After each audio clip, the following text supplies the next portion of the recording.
When times are tough, people are often encouraged to pull themselves up by their bootstraps. It's a controversial phrase, really. On the one hand, it demonstrates a belief in the importance of having initiative and motivation. But on the other, it can be interpreted as blaming the victim. Over the next hour, we'll consider the realities of being poor and our feelings about poor people. To start us off and share their stories, we are joined tonight by Laura Katari. She lives on disability support. She's an anti-poverty activist in Hamilton. Arthur Gallant, he's a part-time cashier and mental health advocate. He also blogs on Huffington Post. And Vac Verakaitis, he's a former television producer whose short film, How Can a Warm Man Understand a Cold Man, was an Ontario short documentary selection for TVO's Why Poverty campaign. And we're happy to welcome you three to TVO for a second time, you two. It's nice to have you back again. Thank you for having me. Vac, good to meet you for the first time. Thank you, Steve. I would very much direct people to our special website, tvo.org/whypoverty, to see your 5-minute short documentary on your life, which is quite riveting and terrific to look at. And let's play a short clip of that, and then we'll come back and talk about your life a bit, okay? Roll tape, please. 30 years ago, it seemed I could do no wrong, as if I was Midas and everything I touched turned to gold. The Olympics, the World Cup of Soccer, Formula One motor racing. I followed a dream, but in my arrogance, I left behind a trail of pain and hurt the people I loved the most. You know, maybe I knew that I was going down the wrong path, and maybe I knew that I was going to self-destruct, but I did it anyways. And all it takes is a certain set of circumstances, and everything, all your hopes, all your dreams, they just blow up. Vac, can you take us down that road of what you called self-destruction? What happened? Well, I mean, it's a question I've asked myself many times, Steve. Was it something that I was conscious of and I did it anyways? Probably. Was there any one great factor that spurred my decline? No, there never is. It's never that simple. It's never that black and white. Were there addiction issues? Yes. Did the addiction issues lead to people stopping to trust you, so therefore you didn't get hired, or you stopped getting hired, right? Because I was never fired for anything, but people just stopped trusting me. And in this business, trust is everything, as you know, right? They stopped phoning you? Stop phoning, and your friends stop phoning you.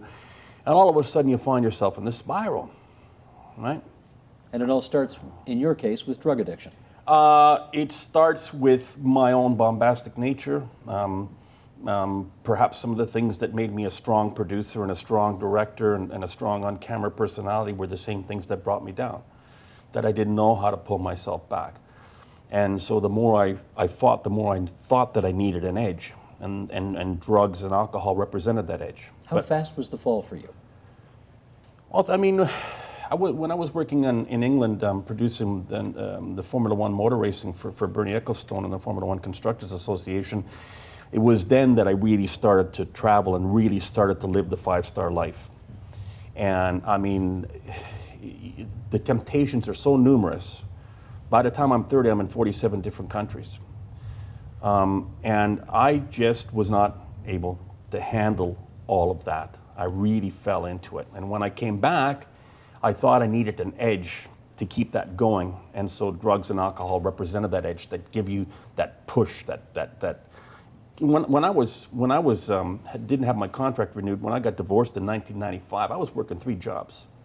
I was making $30,000 a month, right? But I was also doing 1.5 grams of cocaine a day, and I was also drinking a bottle of vodka a day, and that was on a mild day. So, because I thought I needed to keep going, you see? So, it's never one thing, it's a combination of all of the things, and I understand what I did, and I take full responsibility for what I did. And the film represents perhaps the second part of a trilogy that we could say is, the first part is I got myself up there, the second part is I went down, and perhaps now what we're talking about now, which I hope, is that I'm going to pull myself back up again. There are often good third acts in people's lives, right, Vac? Like a good Greek tragedy, but sometimes Greek tragedies don't end that well either. Well, let's hope for the opposite. As we try to understand how far you fell, were you sleeping in the streets some nights? One of my primary memories was that when I had lost my last full-time job and I had no money left, and it was 2 o'clock in the morning, and I didn't know where I was going to sleep that night. And I was walking towards Stanley Park in downtown Toronto, and I was going to sleep at Stanley Park. And as I arrived at the park... Stanley Park in Toronto? Yes. Not Vancouver, Stanley Park. You know where Stanley Park is, right? No, the reason I'm asking is that I'm not sure I do. Yeah, Stanley Park is around the King and Dufferin area. Oh, okay. Right? They used to have a big soccer stadium there in the 60s and 70s, right? They tore it down, and now it's a public park. Anyways, I was going to go and sleep there. So as I'm arriving in the park, I see a group of men huddled around a barrel with a fire in it, right? Guys on strike. Guys who used to be, or are the member of the union that I was a member of since I was 14 years old. I went and started talking to them. Sit down, have a coffee with them, explain my story. I was in total shock. I didn't know what I was going to do. I said, listen, guy says, go and see this person, go here, you can get a meal, talk to this person, they'll be able to straighten you out. So then you think about it. Is that a coincidence that I didn't know where I was going to sleep?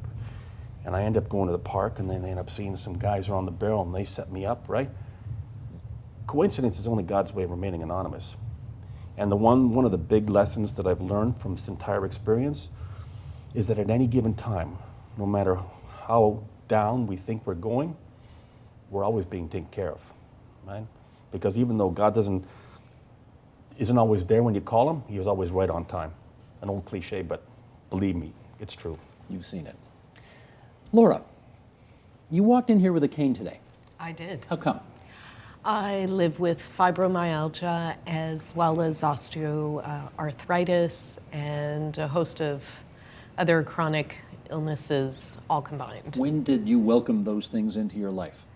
It will be 10 years in January for me. So before this happened, in other words, longer than 10 years ago, Right. what was happening in your life at that time? I was a project manager consultant. I was in the digital cable industry, helping cable companies build their television networks as well as their internet networks. Really cutting edge technology, leading Ontario. Great job, great benefits. Nice life. Very nice life. Preparing to buy my first home, brand new car, the works. I was a very happy camper. And then this hit. And it hit. And what have the last 10 years been like as a result? Well, the timing was really bad for it. I started getting progressively ill. It didn't hit all at once. Unfortunately, my company was sold, and I ended up with a severance package that ended December 12th, and on January 4th, I was declared disabled. So since that time has been a lot of hardship. It's very difficult to actually get your CPP pension and ODSP. So I spent... Ontario Disability Support Plan. Correct, correct. And I spent some time on Ontario Works while waiting to get my disability pension and living on $5.99 a month. Actually, it wasn't $5.99 at the time. It was closer to $5.60 10 years ago. Trying to cope with the loss of the life that I had, cope with an illness I didn't have a name for yet. It took 3 years before I was fully diagnosed.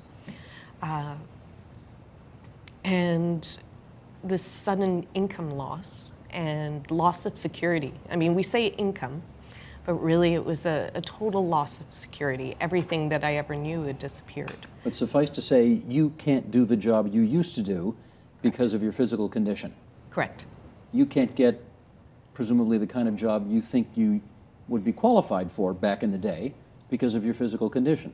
Correct. Or I can't work as many hours. I can't do a 40-hour work week anymore. I can do something, getting supports to get to that place and developing the networks you need to do things like consulting, even in other areas. You need to be out there and engaged with people. They have to know you by reputation. And when your income is greatly reduced, it's hard to keep those connections, maintain those ties. The condition that you now suffer from, this is going to be with you for the rest of your life? Correct. Okay, I don't want to get too heavy here, but when you had that eureka moment, when you realized This is going to be with me for the rest of my life. The old life I had is never coming back. This is my new reality. Yes. Tell me about that moment.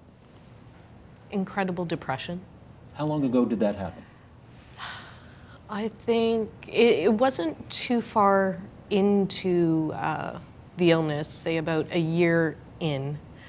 Even though they didn't have a diagnosis, things had gotten bad enough that they knew it wouldn't be any spontaneous remission from what was happening. It was progressive at the time. And it was very hard to identify who I was. The depression isn't so much for the loss of material things, it's the loss of, or a sense of loss of identity. Go out, meet people, the first thing people ask you is, what do you do? And when you can't say what you do anymore, it becomes very difficult to have that identity. We are based so much on how much we produce and how valuable we are as workers to society. And it's incredibly depressing to feel day after day, and after 10 years, that's a very long time of feeling that you have nothing to contribute. And I think as human beings, I know for myself, I want to contribute. I've always been an overachiever and a very driven person. So it took, I'd say, a good 3 years to deal with grief, to deal with managing my illness, and getting to a point where I was able to look at myself and understand maybe there is something left there, and what is left there, and what can I do from there. But it's not something you can do overnight.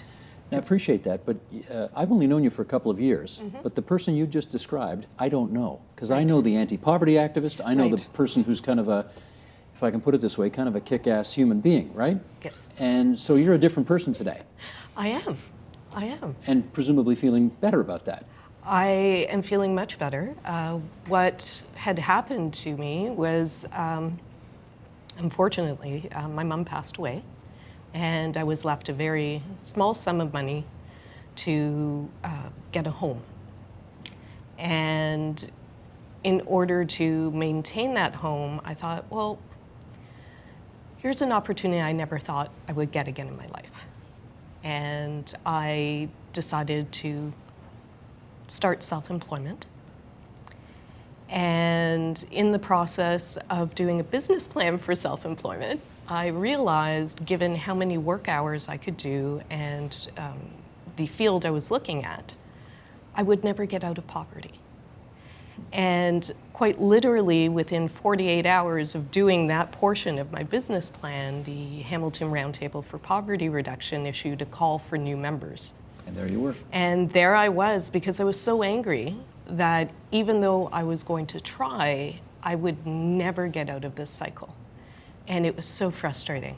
And I wanted to do something, but it wasn't until I started participating that I realized how much I had missed social inclusion, how much I had missed community, and how powerful it feels to have a voice and be able to speak. We're glad your voice is at this table tonight and that you are speaking. Arthur, welcome back. Thank you. Now, unlike these two, you were actually born into poverty. I was born into poverty. You've been poor your whole life.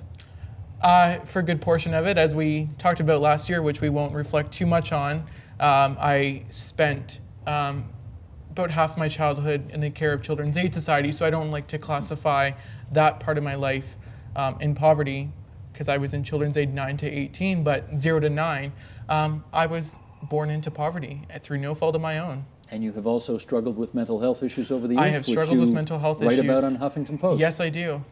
And how does that manifest itself these days? What do you mean by manifest? Well, if you are having a moment where you feel like you're suffering from a mental health crisis or problem, difficulty, how does that show itself? I have to go to work to make a living. I have no choice. You know, I right now I work 35 hours a week for a major retailer at just slightly above minimum wage, And it's one of those things that, I suffer, or rather I live with anxiety and depression.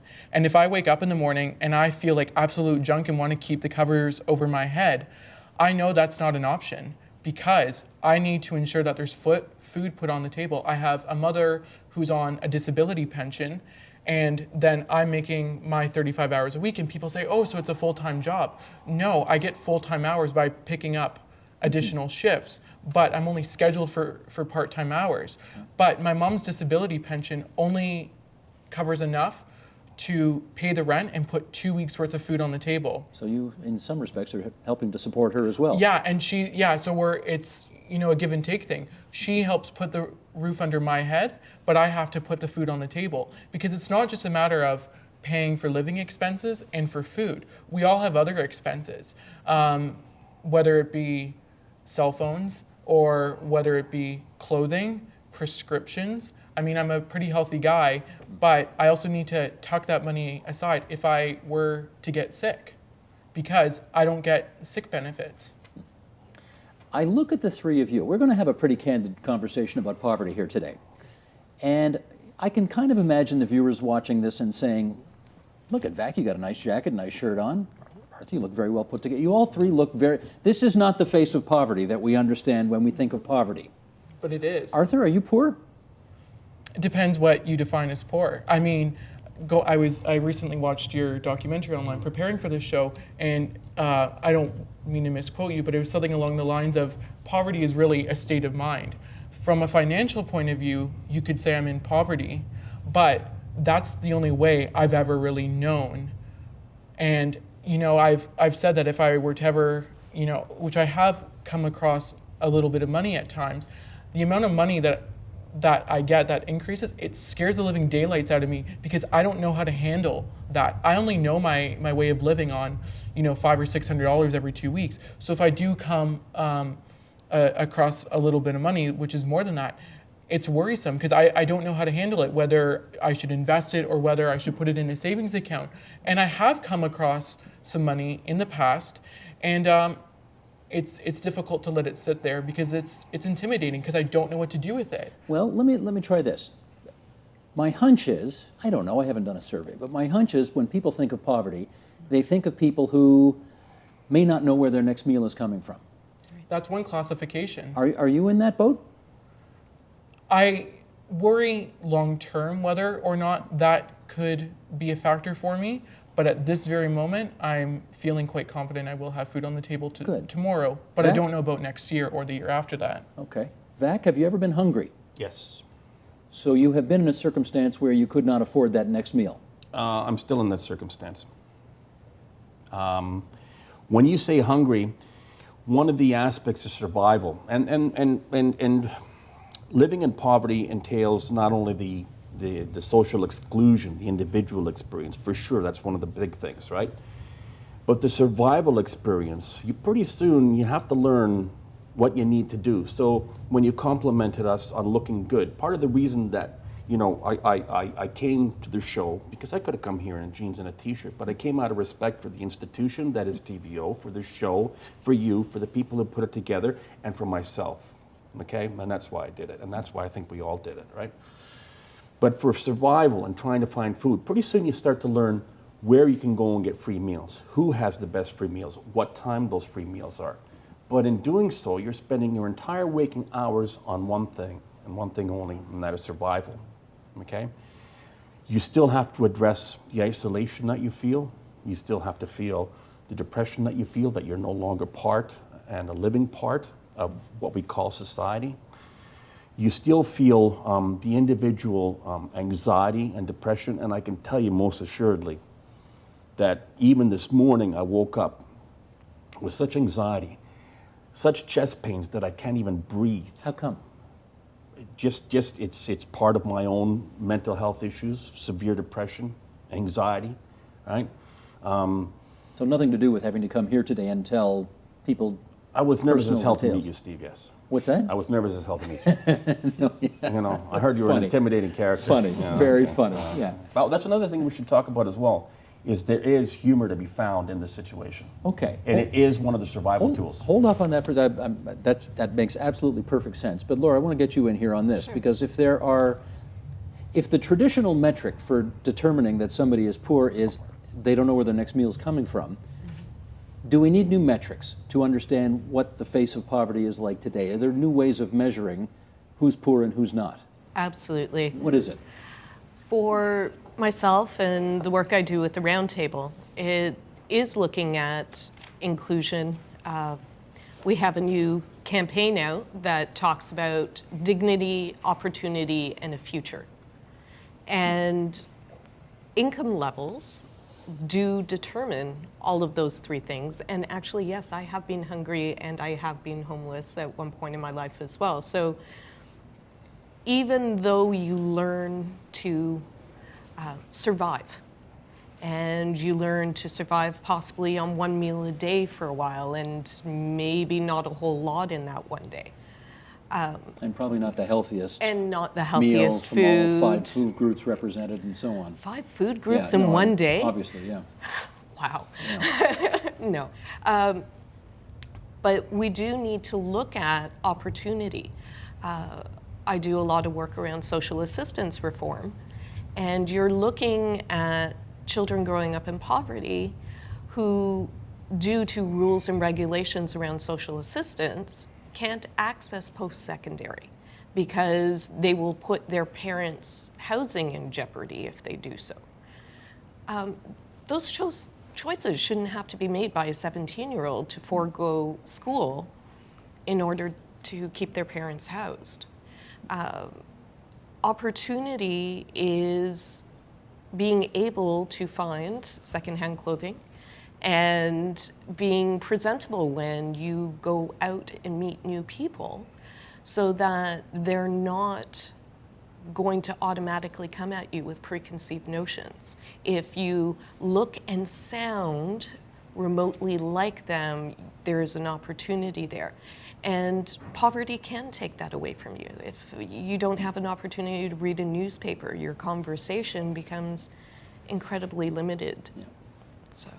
Vac, I got to tell you, the part of your film that stayed with me the most was your definition of poverty as utter hopelessness. You just don't see a way out, and in some respects, there's kind of no point in waking up the next day because you just know it's not going to be any better than the day before. It's not a joke, it's true. I personally know 18 guys, men and women, who have died in my neighborhood. 18. There's a real life killing field out there, right? And how have they died? They've died, many of them in their sleep. They've died not necessarily because of overdoses, because none of the people, only one of those 18 died of an overdose. They died because of chronic illnesses related to their poverty, chronic illnesses related to their addiction issues, but a lot of them died because they just gave up. And the single greatest fear that I have is because I live alone in a rent-geared to income place, is that I'm going to be found 3 days later rotting and dead by myself without being able to make amends to the people that I want to make amends to, and without being able to go forward and do what I believe I still can do, which this film has provided an opportunity for me to do, which is to show that I still have the skill level and the desire to do what I do. So when you want to talk about hope, losing that hope is the death sentence that many of these people have, and they will just don't see a way out. What I've always done is there's 2 things that kept my hope alive, and one of them is my faith, but secondly, I'm just a bullhead, right?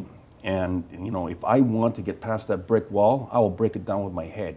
So the same thing that got me into trouble with many of the network executives, right? Will get you out of trouble. Will get me out of trouble.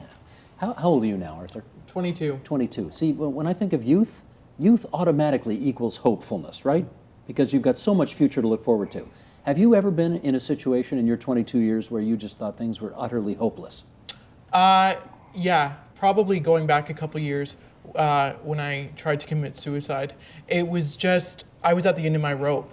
I was having issues in the workplace where I was being discriminated against. Meanwhile, I was unable to put food on my table, and there's a lot of stigma out there of people saying, well, you need to keep your existing job if you can't put food out on your table. But when your employer, or my former employer, is breaking laws and discriminating against you, I still have that right to speak up and say, it is my right not to be treated like this.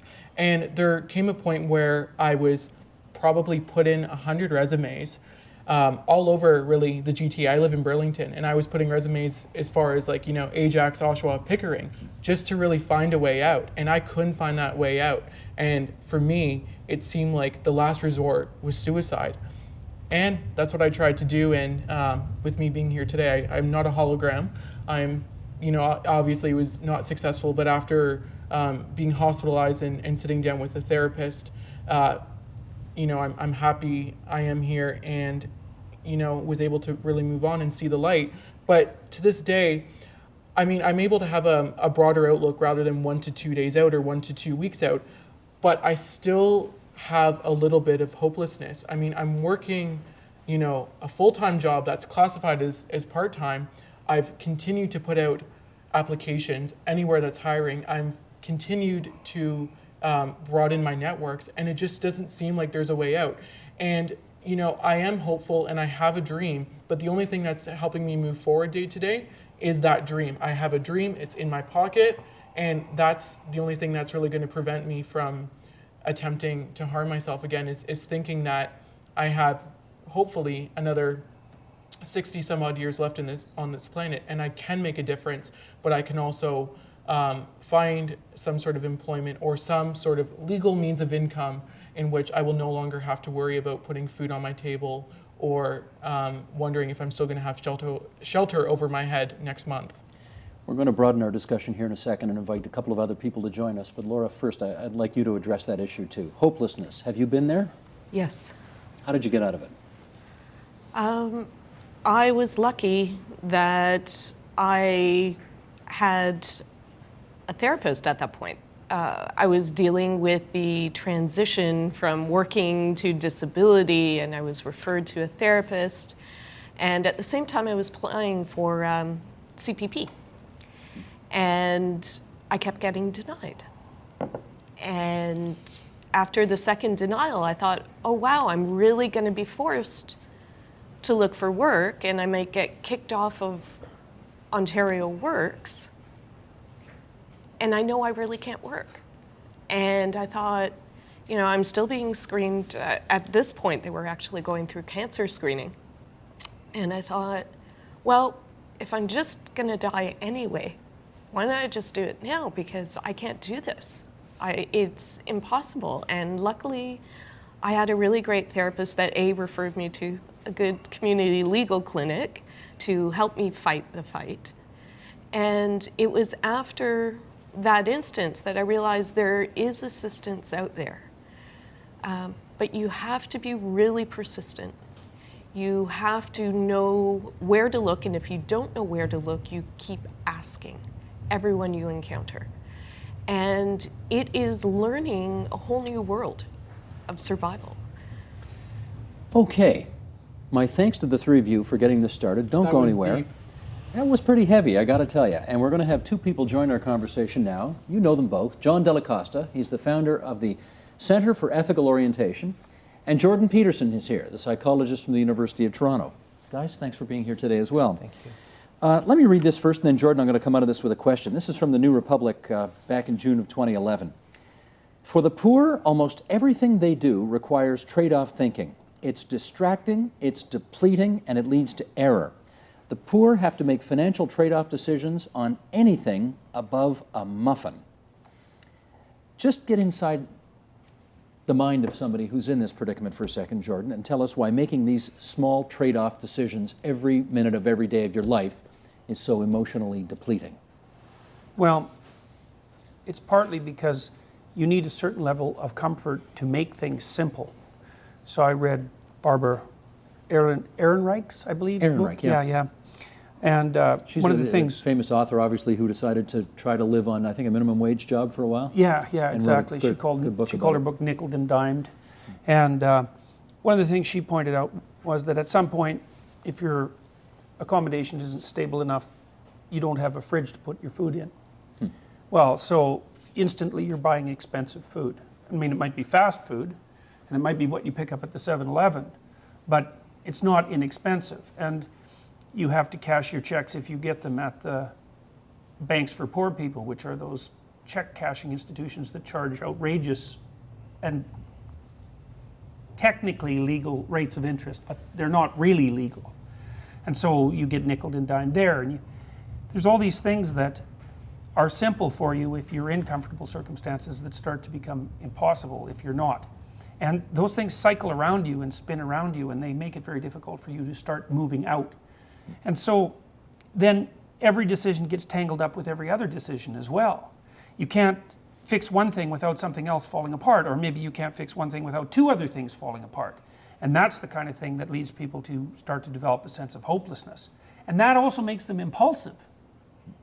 Because if everything's falling apart around you, it's pretty easy to say, to hell with it and drink half a bottle of vodka. Because half a bottle of vodka will work for till tomorrow morning. It will give you temporary relief. Yeah, well, in a lot of things, like the thing is we know part of what happens to people when they're in very stressful circumstances is that the way their brains start to calculate the ratio between present and future rewards changes. Technically, it's called future discounting. And if you don't know about tomorrow, you might as well live for today. And so that's one of the processes that underlies some of the behavior that looks like impulsivity among people who are in dire straits. Okay, you've picked up that glass of water twice. Now you have to drink from it, okay? And I'm going to go to John here. How do you see the wider social context of all of these individual decisions playing out? Well, first I have to take a pause, and I have to honor the quality of the conversation that we've had here. As an ethicist, as someone trained in theology, I feel that it was really a sacred kind of conversation. Why do I say that? Because your stories exemplify what we talk about in terms of ethical discourse. Honesty, your brutal honesty, your courageous honesty, the fact that you have given us stories of resilience, of wanting to find new and creative solutions to your particular reality. So I think it's just really, really important to recognize the material that you have given us for the conversation that we have going forward. In terms of where we are from a structural perspective, and Jordan was getting at this, there are structural dynamics for the individual immersed in poverty that continue that cycle downward. But we also have lots of structural factors in society that perpetuate this. For example, we have become, over the last 40 years, a heavily marketed to society where all the self-understanding of success hinges on consumption. We know that the earth is being impoverished, our planet is being impoverished by that mentality. And yet here we have this economy that we give priority to, that is amazing in so many ways, and yet it continues to produce staggering levels of inequality. And that inequality is where a lot of the systemic aspects of personal poverty are encountered. And so we can look at sort of how individuals navigate their way through trade-offs, but what you're talking about in terms of future cost is exactly the calculation we're making about carbon emissions. We're just saying it'll come tomorrow. But what we know from all the data is that impacts of pollution, impacts like carbon change, impact the poor the hardest. So even though society and our economic leaders don't want to take those costs on now, those costs aren't not there. They're just borne by the people who have the least flexibility to actually work their way through it. So again, there is a structural dynamic that is affecting us at a level of public policy, at the level of economics, as well as corporate behavior. Jordan. This poverty trap, it exists at the bottom of the socioeconomic hierarchy, because systems are always hierarchical and things are different at the bottom of the hierarchy than they are at the top. And they're really different, and they're even different across different kinds of economic institutions. So for example, the communists, when they tried to set up a more egalitarian state, attempted to distribute resources much more equally, but it didn't work. What's happened consistently, and this is what we've observed over about a 150-year period, is that no matter how you structure your society, you tend to end up with a winner-take-all and loser-lose-everything distribution. And the reason for that seems to be that as you accrue money and you accrue contacts, it gets easier to accrue money and contacts and opportunities.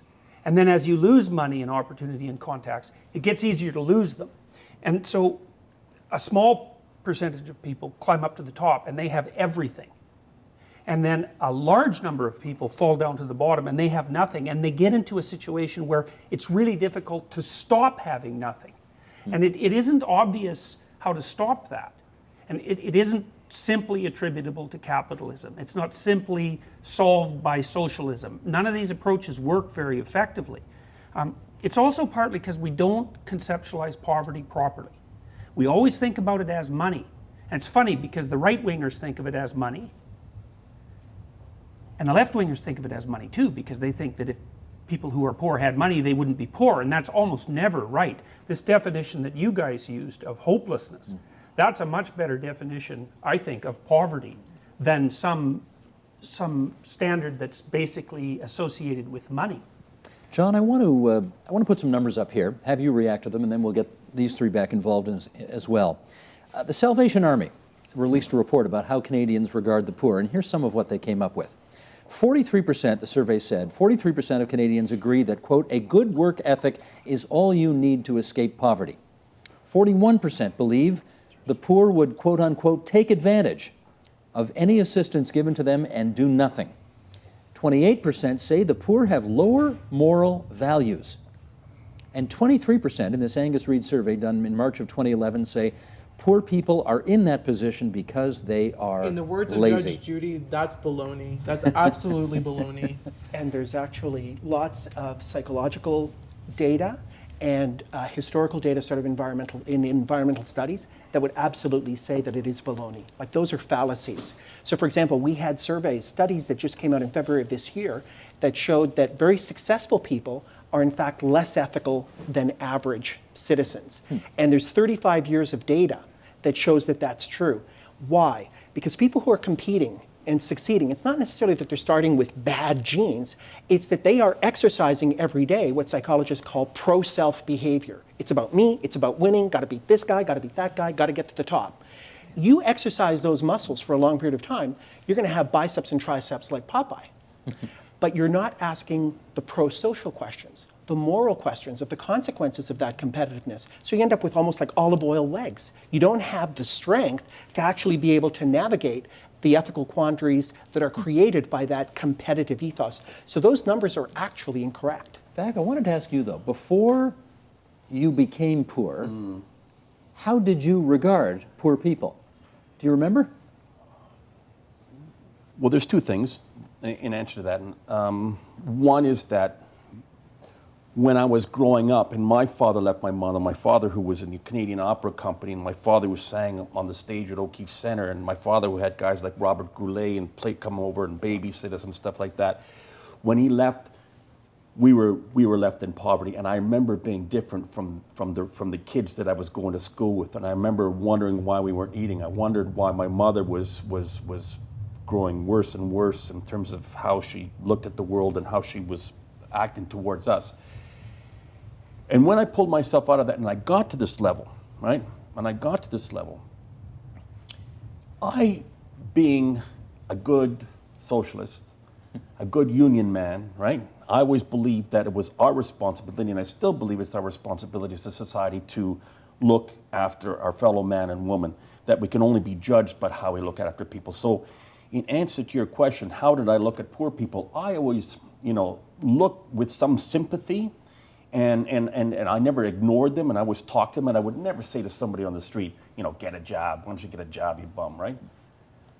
But until I actually came into this position and actually learned and tried to navigate through the system, when I was faced with the reality of not knowing where I was going to get my next meal, it's then and only then that I really began to understand what it really means to be poor in a society that has such wealth.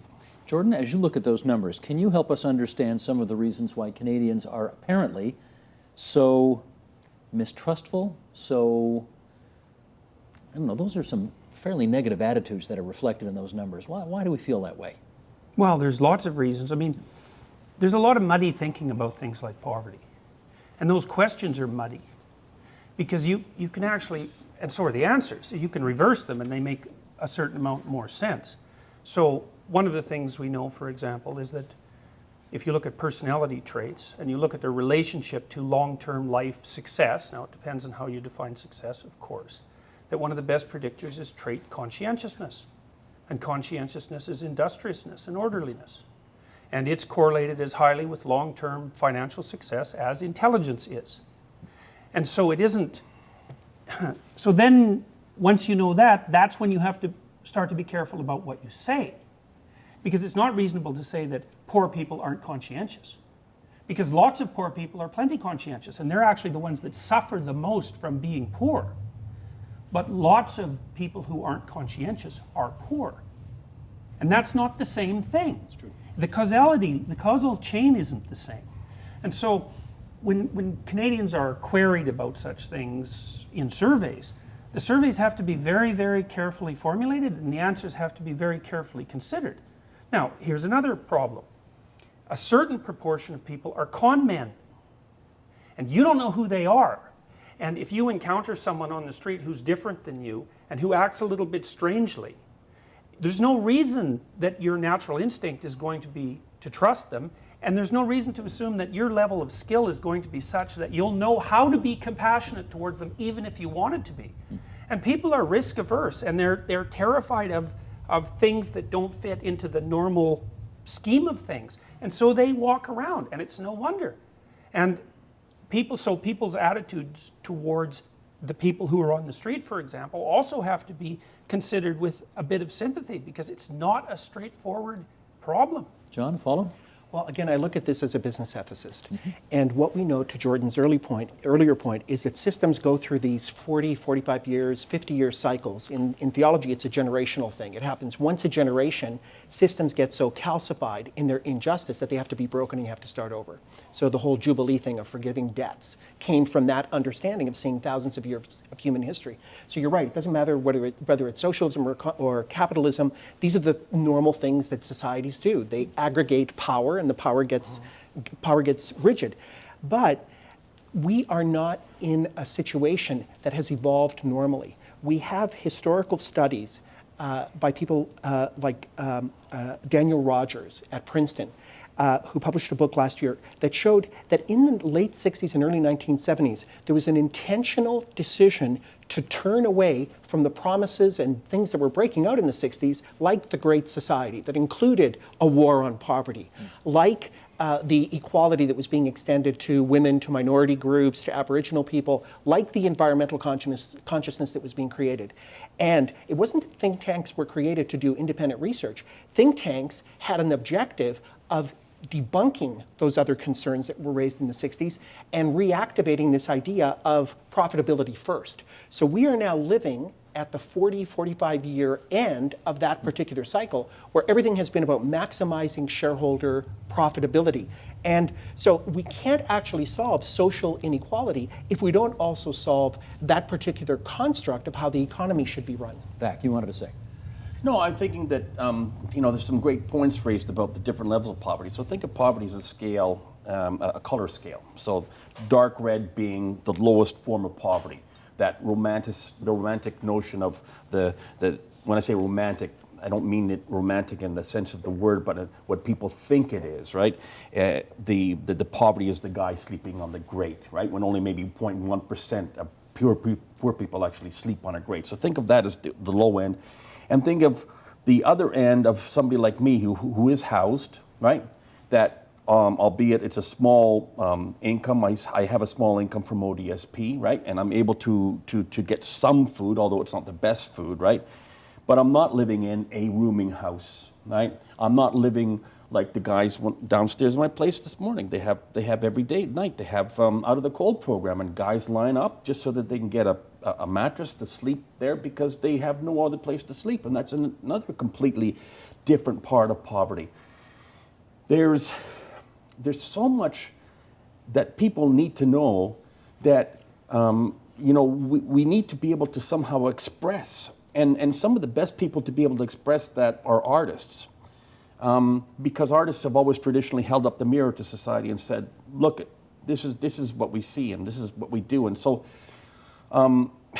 I'm hoping that I might be able to have a chance to do that, right? But everyone here at the table is also invested into trying to push forward the ideas that poverty is not something that happens in Africa. Poverty is not something that happens here. But for instance, when we walked out of the screening yesterday for the Why Poverty initiative, right? And we were talking about poverty in Africa. And as soon as we walked out, there's just guys on the street begging for money. So why are we looking outside when in our own backyard there is this struggle to just survive? Laura, I want to pick up with just a few minutes left here on a different angle. When we think of discrimination, I think it's fair to say we usually think of it because of somebody's gender or sexual orientation or skin color or ethnicity, whatever. Right. Have you felt the sting of discrimination because you are poor? Absolutely. How does that manifest itself? Various ways. Community selection for volunteering to lead. If you're poor, there tends to be this assumption that you can't be intelligent, going back to what was said before. So you don't get picked to lead. You don't get asked for input when things come up and are organized, including solutions around poverty generally, though that is changing, including people. And there is this huge idea that either you're guilty for getting into the predicament you're in, and I've been through countless specialists, and I still have even family members that go, well, what did you do? Like it's your fault you got sick. Like it's my fault I got sick. If I had just done what I was supposed to do, and I used to teach yoga, ate organically. I mean, I've done everything. But also, well, are you trying hard enough? And have you looked hard enough for work? And have you tried this? And have you tried that? And it's really infantilizing. People assume we don't know how to look for work. We don't know how to cook, and that's why we don't eat well. We don't know how to go about living or managing money. You know what? When you deal with a very small chunk of money every month, you learn really well how to manage money. Probably we are more frugal than anyone can imagine. So there are a lot of fallacies, and I have lost friends over the years. Partially just I don't have the money to participate in what I used to participate in. And I think there is a discomfort for some, knowing that they're not helping me. Let me echo John's comments from a little while ago. I'm really grateful to the three of you for coming forward today and being so honest with us and sharing your experiences. It's incredibly helpful. Can we say thank you to Vac Verikaitis, the filmmaker we just saw, and I would invite everybody to go to tvo.org/whypoverty so that you can see his 5-minute documentary. Take 5 minutes out of your life, you'll learn a lot. Arthur Gallant, the part-time cashier, you can read him on Huffington Post, writing about mental health issues. Laura Katari, ODSP recipient, anti-poverty activist. Keep on keeping on, everybody. And on the other side of the table, John De La Costa, the Center for Ethical Orientation, Jordan Peterson, the U of T professor of psychology and clinical psychologist. Thanks, guys. Support Ontario's public television. Donate at tvo.org.